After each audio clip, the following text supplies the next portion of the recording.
गुरु प्यारी सात संगत जी, आप सभी को प्यार भरी राधा स्वामी जी। संगत जी, यह संसार कर्म प्रधान संसार है। हम जो जो कर्म करते हैं उनका फल हमें जरूर मिलता है। हम यदि अच्छे कर्म करते हैं तो उनका नतीजा अच्छा होता है, और यदि हम बुरे कर्म करते हैं तो उसका नतीजा बुरा होता है। बाबा जी एक उदाहरण के माध्यम से हमें समझाते हैं कि एक बार एक साहूकार और एक पत्नी एक गांव में रहते थे। उनके एक पुत्र हुआ। पुत्र होने के कुछ समय पश्चात साहूकार की पत्नी की मृत्यु हो जाती है। लोग साहूकार से कहते हैं कि पुत्र के लालन पोषण के लिए उसे दूसरा विवाह कर लेना चाहिए। अतः अंत में आकर साहूकार दूसरा विवाह कर लेता है।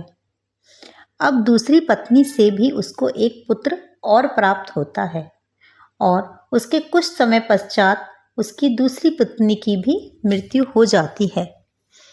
अब साहूकार स्वयं से अपने आप ही दोनों बच्चों का लालन पोषण करता है। दोनों बच्चे बड़े हो जाते हैं तो बड़े बेटे का विवाह कर देता है।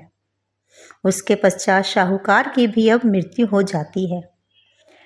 बड़े बेटे और बहू को अपने छोटे भाई से जलन होने लगती है कि अब तो संपत्ति में से इसको भी हिस्सा देना पड़ेगा, जबकि यह सौतेला भाई है। तभी उनके छोटे भाई की तबीयत खराब हो जाती है। कुछ समय तक तो वह बड़ा भाई उसका इलाज कराता है, लेकिन बाद में वैद्य के साथ मिलकर उसको जहर देना आरंभ कर देता है, जिसके कारण उसके छोटे भाई की मृत्यु हो जाती है। दोनों भैया भाभी बड़े ही खुश होते हैं कि अब हमारे रास्ते का कांटा हट गया। कुछ समय पश्चात उन दोनों को एक पुत्र प्राप्त होता है। पुत्र जब बड़ा हो जाता है तो उसका विवाह कर देते हैं।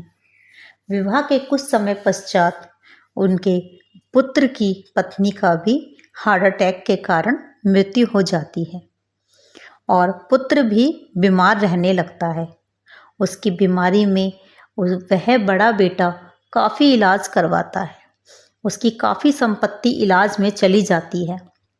धीरे धीरे करके सारी संपत्ति खत्म होने लगती है। एक दिन वह बेटा अपने बड़े भाई से कहता है कि भैया, सारा हिसाब किताब हो गया, सिर्फ कफन और लकड़ी का खर्चा बाकी है। तब उसका वो बड़ा बेटा बोलता है कि भैया भैया नहीं, मैं तो तेरा पिता हूँ।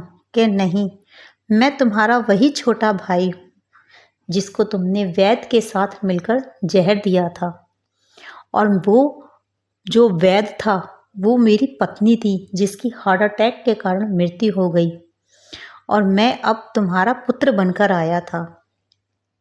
अब धीरे धीरे जिस संपत्ति के लिए आपने गलत कर्म किया था उसके कारण आपकी वही संपत्ति आपने सारी मेरे ऊपर खर्च कर दी। अब सारा हिसाब हो चुका है। साहूकार के बड़े बेटे की आंखें खुल जाती हैं। उसे अपनी गलती का बड़ा एहसास होता है। इसीलिए सात संगत जी, परमात्मा हमें समझाते हैं, संत महात्मा हमें समझाते हैं कि यदि हम खेत में मिर्च बोते हैं तो मिर्च की ही फसल इकट्ठी करने के लिए जाएंगे। अगर कोई आम का पौधा लगाता है तो उसे आम ही प्राप्त होगा। यदि हम नेक कर्म करते हैं तो उसका फल हमें नेक ही मिलता है। अब हमारे मन में यह प्रश्न उठता है कि हम यह अच्छे और बुरा कर्म कैसे कर पाते हैं। इसका एक ही कारण है कि हम अपने मन के अधीन हो चुके हैं। मन जो कि जिस प्रकार हमारी आत्मा उस परमात्मा का अंश है, इसी प्रकार हमारा मन भी कोई छोटी चीज नहीं है। यह भी ब्रह्म का अंश है, त्रिकुटी का रहने वाला है, लेकिन यहाँ माया के जाल में फंसकर अपने आप को भूल गया है। आत्मा पुरुष की अंश है, सचखंड की रहने वाली है। यहाँ आकर इसने भी मन का साथ लिया हुआ है, यानी आत्मा और मन की गांठ बंधी हुई है। जब तक आत्मा मन का साथ नहीं छोड़ती, ना उसे कभी अपने आप का पता चल सकता है, ना कभी वह अपने असल या मूल से मिलने के काबिल हो सकती है। मन का साथ आत्मा उस समय ही छोड़ सकेगी जब मन वापस जाकर ब्रह्म या त्रिकुटी में अपने ठिकाने पर पहुंच जाएगा।